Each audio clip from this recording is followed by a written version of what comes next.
Excelentíssimo Senhor Presidente da Assembleia Municipal de Lisboa, excelentíssimas senhoras e senhores vereadores presentes, excelentíssimas senhoras e senhores deputados municipais, excelentíssimas senhoras e senhores que nos acompanham nesta Assembleia e em online. Permitam-me sublinhar que o tema que nos traz aqui não é apenas uma análise de recomendações sobre limites de velocidade. É, acima de tudo, uma clarificação sobre segurança rodoviária, sobre a responsabilidade pública e sobre o modelo de cidade que queremos para Lisboa. Estão hoje em apreciação duas recomendações distintas. Uma apresentada pelo Grupo Municipal do Chega,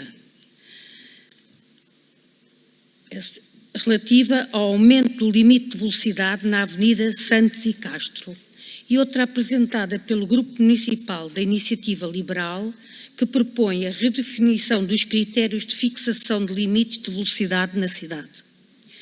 Embora partam de pressupostos diferentes, ambas convergem numa ideia comum: a possibilidade de aumentar limites de velocidade em vias urbanas, designadamente para valores como 80 km/h em determinadas artérias de Lisboa. E é precisamente aqui que importa ser claro.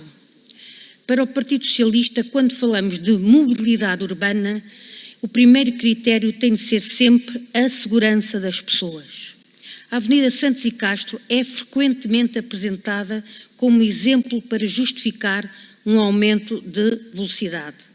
Trata-se, de facto, de uma via estruturante da cidade, com cerca de 3 km de extensão, 3 faixas em cada sentido e separador central, ligando o eixo norte-sul à segunda circular e atravessando as freguesias do Lumiar e de Santa Clara.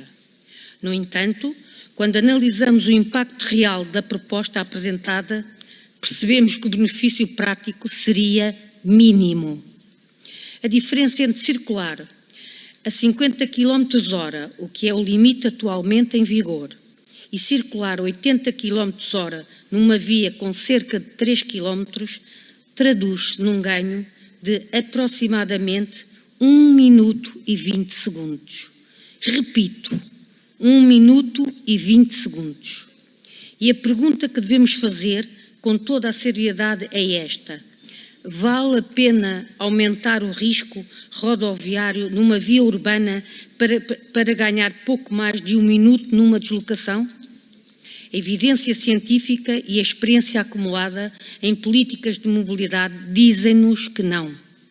Sabemos que o aumento da velocidade reduz o tempo de reação do condutor, aumenta a distância de travagem e agrava significativamente as consequências de qualquer colisão. E é por isso que em praticamente todas as cidades europeias a tendência tem sido reduzir ou moderar os limites de velocidade em ambiente urbano, e não o seu aumento. Essa orientação está, aliás, alinhada com a estratégia internacional conhecida como Visão Zero, integrada na Estratégia Nacional de Segurança Rodoviária 2020-30, que parte de um princípio simples, mas profundamente exigente: nenhuma morte na estrada é aceitável. E as políticas públicas devem ser desenhadas para minimizar as consequências do erro humano. É neste enquadramento que orienta as políticas de segurança rodoviária em Portugal e na Europa.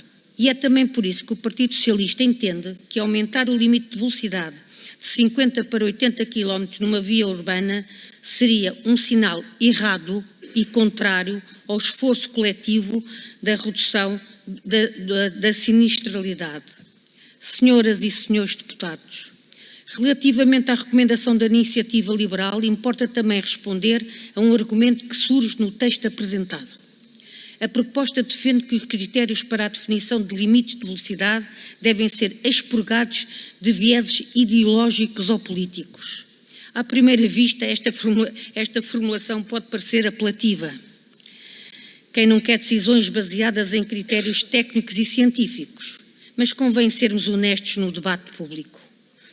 A definição de políticas de mobilidade urbana é, inevitavelmente, uma decisão política.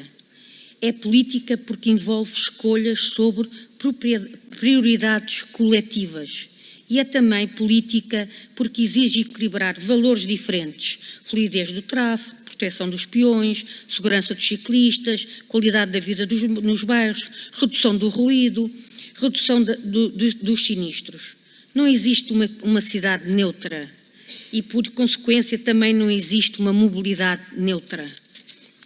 Quando uma cidade decide reduzir velocidades para proteger peões, está a fazer uma escolha política. Quando decide criar zonas 30 junto das escolas, está a fazer uma escolha política. Quando decide privilegiar a segurança face à velocidade média de circulação, está a fazer uma escolha política. E é uma escolha legítima. Aliás, a própria estratégia Visão Zero não é apenas um conjunto de fórmulas técnicas, é também um compromisso ético e político, colocar a vida humana acima da rapidez e da circulação automóvel. Por isso, dizer que as decisões sobre limites de velocidade devem ser expurgadas de política é, na verdade, ignorar a natureza profundamente pública e coletiva dessas decisões. O que devemos exigir, e sim, é que as decisões políticas sejam informadas por evidência científica e por análise técnica rigorosa. E é precisamente isso que tem orientado a estratégia de segurança rodoviária na cidade de Lisboa.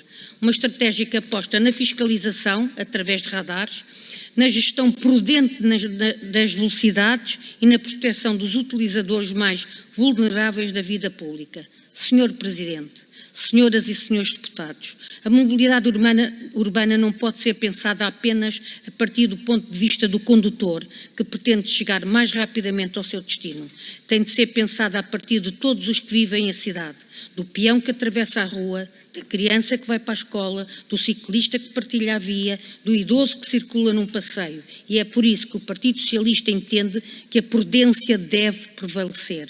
Perante um ganho de mobilidade extremamente reduzido, pouco mais de 1 minuto, e perante o risco acrescido que o aumento da velocidade implica, a posição responsável é manter o limite atual e continuar a reforçar as políticas de segurança rodoviária. Por essa razão, o Partido Socialista vota contra a recomendação apresentada pelo Chega e não acompanha os pressupostos da recomendação apresentada pela Iniciativa Liberal. Fazemo-lo com total clareza. Porque, quando está em causa a segurança das pessoas, a prudência não é uma fraqueza, é uma obrigação. Muito obrigada.